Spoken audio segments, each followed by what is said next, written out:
بسم اللہ الرحمن الرحیم۔ مارکہ ارشد کندی حاضر۔ آج پاکستان کے چیف جسٹس قاضی فائز عیسیٰ نے کہا ہے کہ کمشنر پنڈی ڈویژن لیاقت علی چٹھا نے اس پہ غلط الزامات لگائے ہیں، اگر کسی کے پاس ثبوت ہوں تو وہ پیش کریں۔ جناب علی، ثبوت حاضر ہیں اگر آپ سننا پسند کریں۔ نمبر 1، آپ مانیں یا نہ مانیں، لیکن ریکارڈ بولتا ہے کہ پی ٹی آئی کی قیادت نے ایک رٹ عدالت عالیہ لاہور میں دائر کی تھی۔ کہا گیا تھا کہ یہ RO الیکشن نہ کروائیں، یہ جو سول بیوروکریسی ہے ان کا رویہ پی ٹی آئی کے اگینسٹ ہے، لہٰذا انتخابات کا سارا جو معاملہ ہے یہ ڈوب جائے گا اور متنازع ہو جائیں گے۔ جناب علی، قاضی فائز عیسیٰ صاحب، آپ نے رات کو 8 بجے پٹیشن انٹرٹین کی، لگائی اور اس آرڈر کو سسپینڈ کر دیا، بلکہ سیٹیسائیڈ کر دیا۔ آپ نے آبزرویشن دی کہ کون ہے عمیر نیازی اور یہ پتہ کرو عمیر نیازی کون ہے۔ آپ نے جسٹس کے خلاف بھی آبزرویشن دی۔ یہ آپ ہی کے احکامات کا شاخسانہ ہے کہ آج پورے کا پورا پاکستان جھول گیا ہے، لہٰذا یہ جو دھاندلی کی ابتدا ہوئی اس میں براہ راست آپ کے ایڈمنسٹریٹو پلس جوڈیشل احکامات کا عمل دخل ہے۔ کوئی لاکھ دفعہ کہے، لیکن میں یہ کہتا ہوں کہ آپ کا یہ سب سے بڑا گناہ اور قصور ہے، یہ پہلا۔ نمبر 2، آج پاکستان میں الیکشن کے جو انتخابات متنازع ہوئے ہیں اور جو ممبران قومی اور صوبائی اسمبلی ہیں ان کے نام پہ منڈی لگی ہے جس کو ہارس ٹریڈنگ کہتے ہیں، اس کا سب سے بڑا جو گناہگار ہیں وہ آپ ہیں۔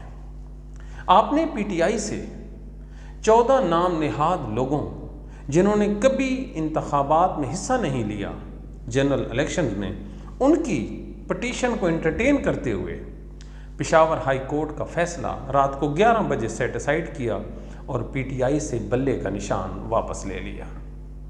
آج آپ کے اس فیصلے کی وجہ سے پورے کا پورا جو جمہوری نظام ہے پاکستان کا وہ کولیپس کر گیا ہے۔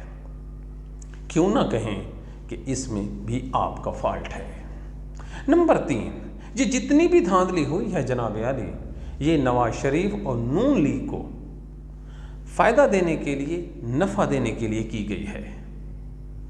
نواز شریف نااہل تھا، لیکن آپ کے زیر سایہ جو ROs تھے، نہ صرف انہوں نے اس کو الیکشن لڑنے کی اجازت دی بلکہ ان کو فیسیلیٹیٹ بھی کیا۔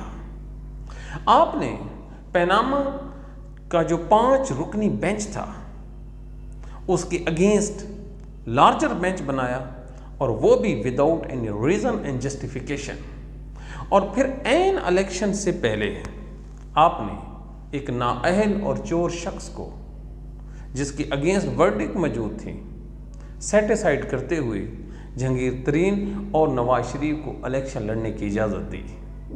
یوں آپ کے اس فیصلے کی وجہ سے نواز شریف کو انٹری ملی اور ان کے جو اوپوننٹس تھے عمران خان، ان کو جیل میں رکھا گیا۔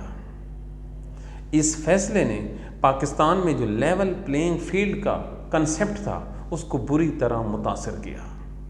کوئی ضرورت نہیں تھی کہ آپ اس موقع پہ آ کے اس کیس کو ڈیل کرتے، یہ کیس الیکشن کے بعد بھی ہو سکتا تھا، لہٰذا یہ جو الیکشن متنازع ہوا ہے اس میں آپ کا عمل دخل اس کے ساتھ ساتھ بڑھتا جائے گا۔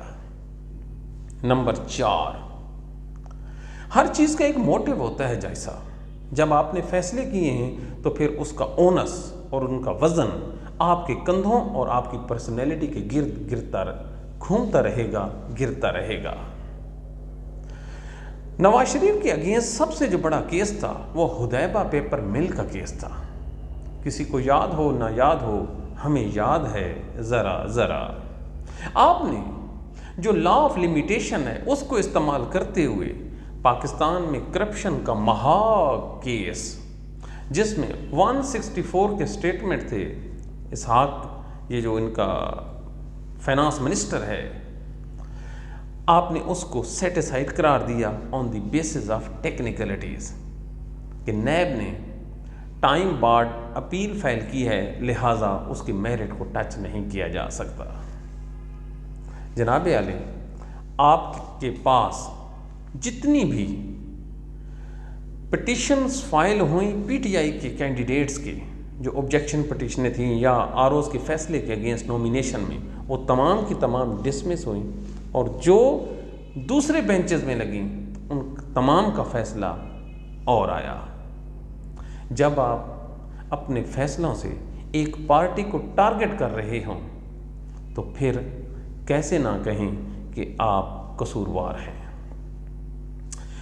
پانچواں، آپ نے قرار دیا کہ لیاقت علی چٹھا مجھے ثبوت دے۔ حضور انور، ہم وکیل ہیں اور آپ بھی وکالت پڑھ کے اوپر آئے ہیں۔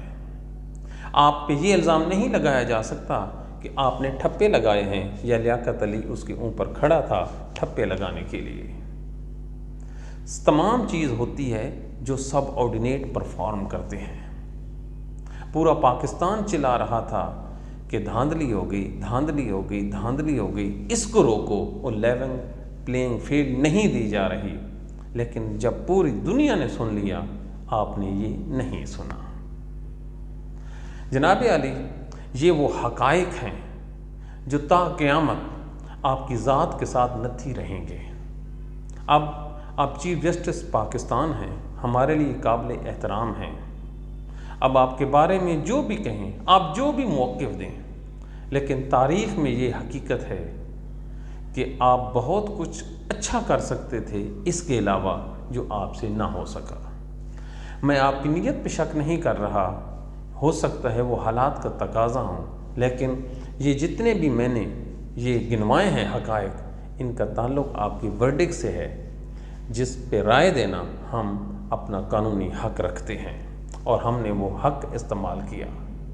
آگے اللہ تعالیٰ آپ کو انصاف کرنے کی توفیق عطا فرمائے۔ کیوں؟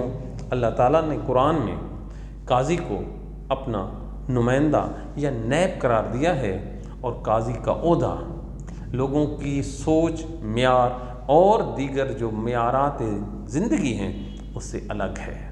حدیث شریف میں آتا ہے قیامت کے دن قاضیوں کا جو حساب ہے وہ دیگر امت سے الگ ہوگا۔ قاضی علیحدہ ایک لائن میں کھڑے کیے جائیں گے اور ان کی چمڑی الٹی چھری سے اتاری جائے گی۔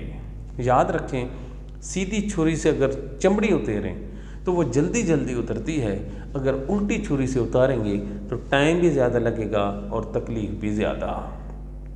جب سزا اور جزا کا کرائٹیریا اتنا سخت ہے تو حضور انور آپ پہ سوال اٹھیں گے۔ ہم نے اٹھا دیا۔ اللہ آپ کو سلامت رکھے۔ Thank you very much.